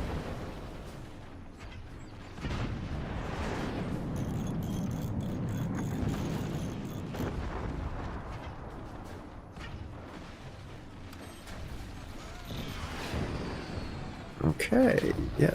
He's still aiming at the eco, just to make sure they can't get it back. Yeah, Team Fortified's out of money, out of ability to repair, and very quickly running out of time. And howitzer for the finish. And there it goes. Nice. Team Cactus Krieger wins round 2 in this best of 5. Yeah, that was pretty clean.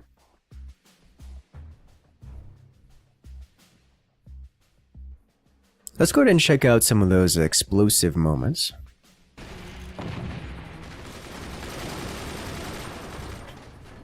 The mortars. You know, that match, as much as Team Fortified did launch several attacks, it really wasn't a contest. That just felt like a beatdown.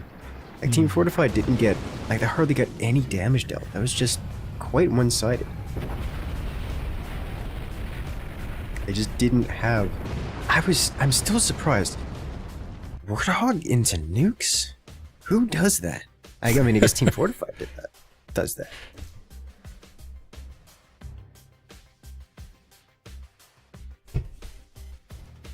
Well, hopefully they can turn it around this next battle. They're gonna need to. If not, it'll be their last. We can't have that now, can we? I'm afraid it's not up to us. You are correct. It is entirely not up to us. They can't hear us.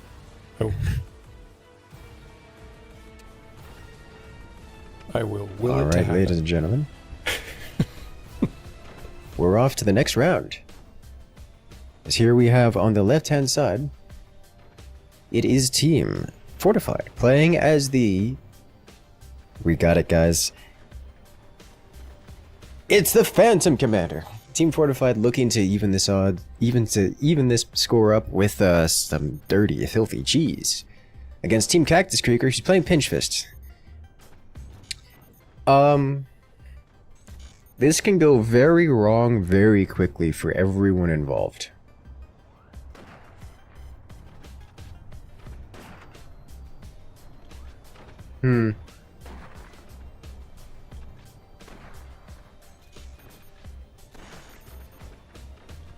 Okay.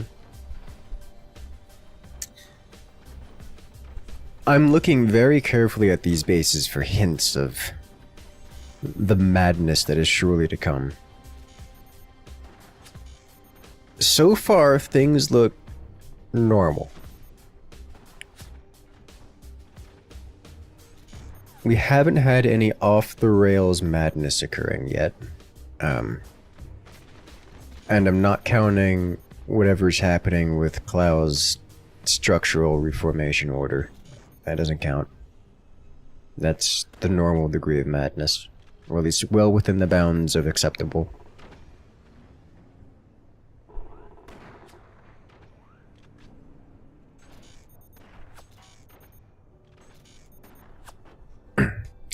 Fortified isn't doing anything super cheeky. We do see the first cheeky happening, and Brulo going with a fake laser tech at honestly like a great laser tech timing for it. Like it's almost exactly when Krieg's oil put his down. So that's well done. Very well timed, very convincing. And it looks like he's getting, what is that, a rocket launcher? So we're gonna see some rocket rush out of Team Fortified here. After trying to convince Cactus Krieger that they are in fact going heavy weapons.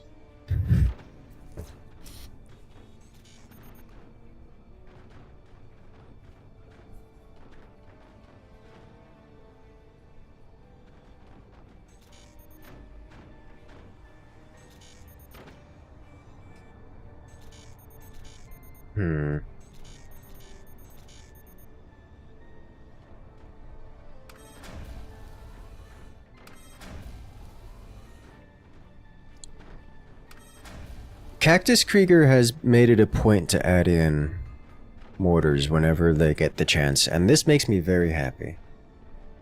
They're gonna have firepower on the board before Team Fortified, and Team Fortified's going for this kind of early rushy tactic. You know, they have fog launchers. Not nearly enough damage to go with it. What is... Alright. What is the strat here, Team Fortified? It's 3.5 minutes. Where are your rockets?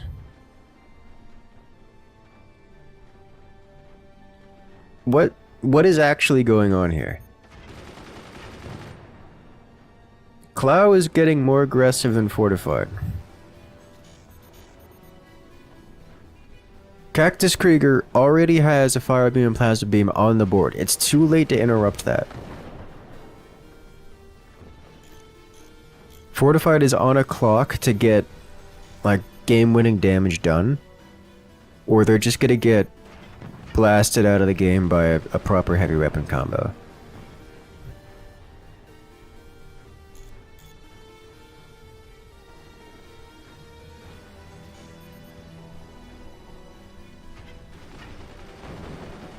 I don't...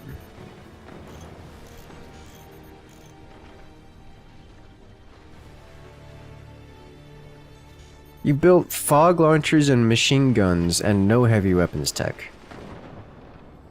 What is the plan here? I'm just confused. Now they're actually going lasers. You don't have upgraded eco. Maybe they hurt themselves in their own confusion. That's what I think happened. Like, look, it's cannon o'clock. A fire beam, plasma beam combo comes out. near lethal amounts of damage, and Team Fortified has literally nothing to show for it. 5 minutes has gone by. They've managed to spend their money without meaningful amounts of floating, and have earned no tech, no weapons, no eco, and no defenses in the process. How have you managed this? I don't even know where the money went. It's just gone.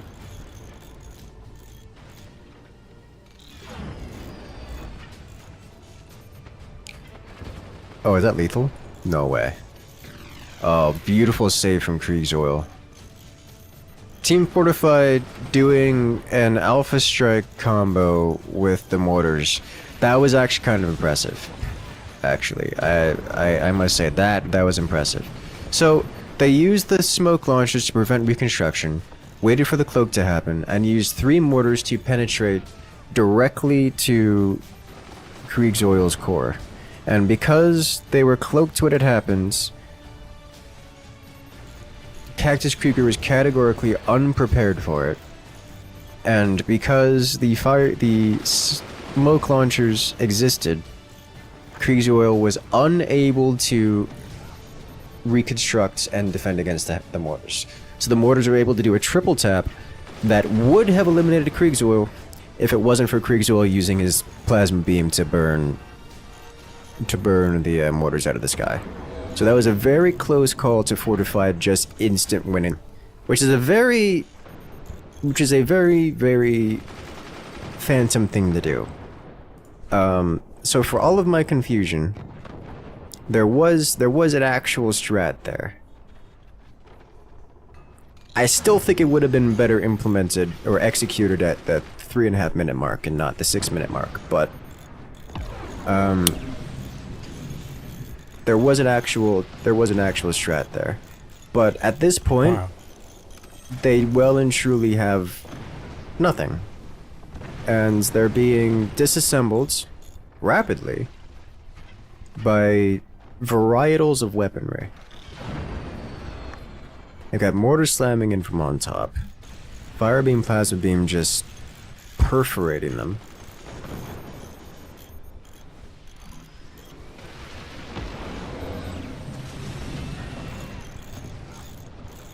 Finn, the current target of Cactus Krieger.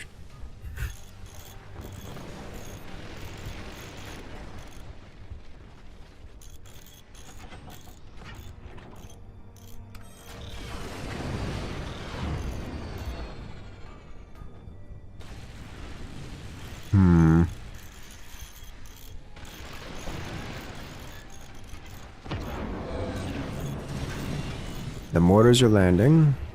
Yeah, Finn is 0 energy production right now. Beyond the base core.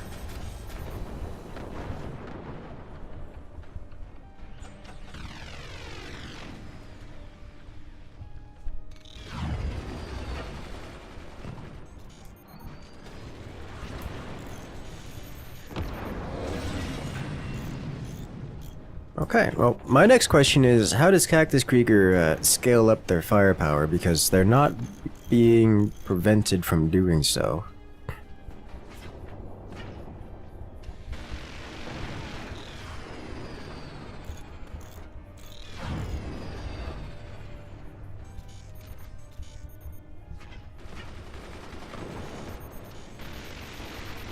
Okay. Yeah, surely this is just it, right? Like, there's no more... There are no more shenanigans in the Phantom tree. No more cards up the proverbial arm sleeve. All that remains is, firepower and remnant armor. Whereas Cactus Krieger, one player is scaling up their laser weaponry, and the other is just scaling up their eco right now. And also getting a howitzer.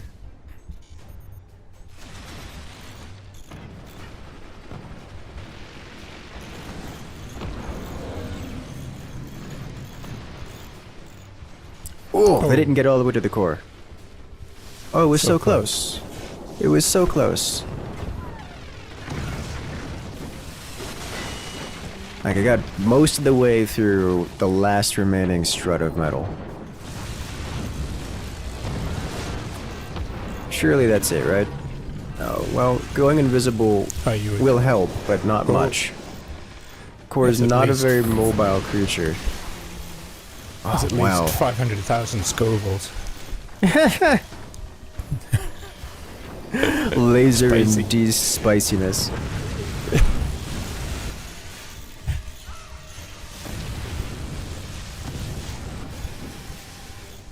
Okay. Well, I do want to credit Fortified with bamboozling even me with what they were doing, and then coming out swinging with a near lethal punch. Though I still question why it was not 2 or even 3 minutes earlier. But you know, at least they did in fact have a plan, and almost succeeded in that plan.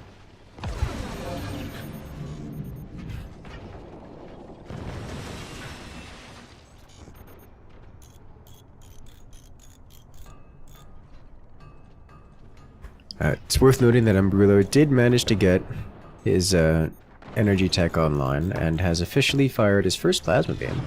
That will cause Cactus Krieger to slow down a little bit, just to make sure they don't get door sniped or something of the sort. You have to start somewhere. Yeah. It means that Cactus Krieger can no longer be recklessly aggressive. Might be a bit late though. Yes, I think they do not need reckless aggression in order to maintain a winning position in this round. Winning stance.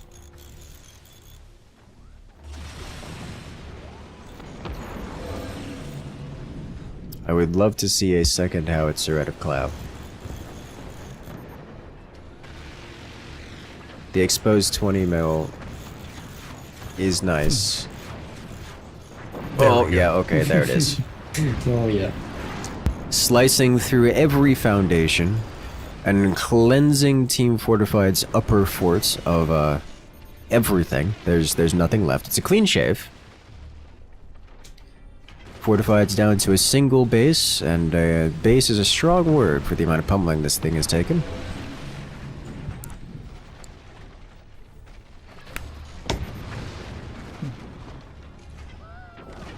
No weapons, no eco. All that remains is a rather incendiary extermination. And just like that, Team Cactus Krieger cleans up this match in every sense of the word. Winning 3-0 in this best of 5. Clean sweep.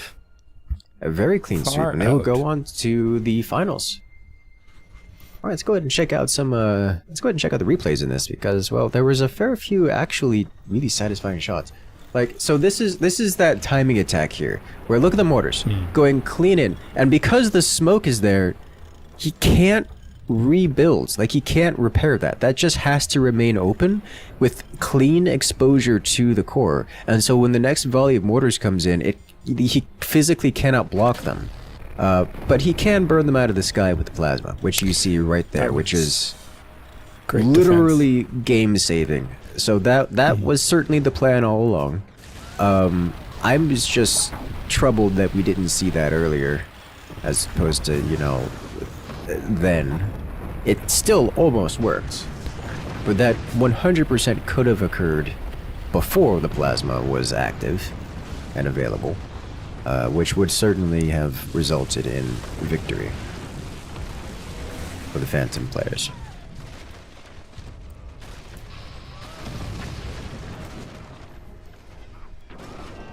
Yeah, that was wild. But also predictable after the failed timing attack. Like, that was like an all-in kind of strat. Yeah. Yeah, that was an interesting choice.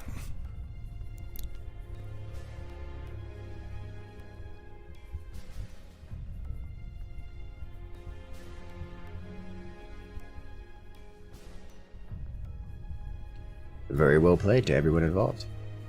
Looks like the chat poll called it. Oh yes. Well, for the YouTube side of things, they're kind of cheating because half of them, at least, wait until there's some very obvious winning flags. It's like, oh hey, like in the last 5 minutes, Cactus Krieger went from 45% to 54%.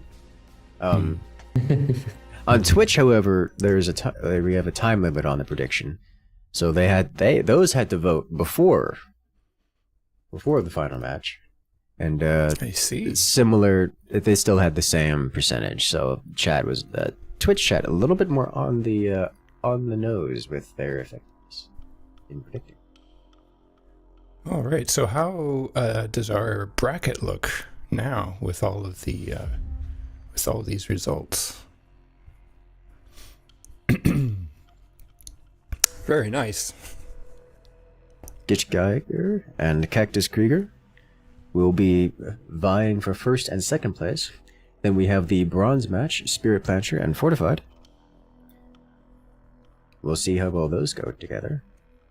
Yeah, we'll do that next Sprint. weekend. I did it again. Yes. Plancher. It is hard. Very challenging. It is so close to the English word that it breaks me. Yeah, it's like a typo in English. It is. It's hard to unwire that one. All those studies where you can remove letters in middle of words, but still read Yes. them properly. It's hitting me really hard. Good lord. But yes, there was a lot of commentary about the co-op on death in chat. If you want to check that out, to get a good, I guess, perspective on what the viewers think about that. I want to hear from the players, is what I want to hear about the co-op on death. I think it is something I'm looking to hear more about. I'm going to skip more commentary on that for the time being. But ladies and gentlemen, next week we will be having the finals of the Forts Pro League, so make sure to check that out because it's going to have the best matches so far. But for now, ladies and gentlemen, I will see you guys there. I want to say shout out to Nose and 42 Scientists for joining us here on Voice. We also have Epsor and Mana of the Enati crew for running things behind the scenes and putting together all these flashy visuals. It's so pretty. But for now, everyone, That's awesome. I will see you guys later. See you guys.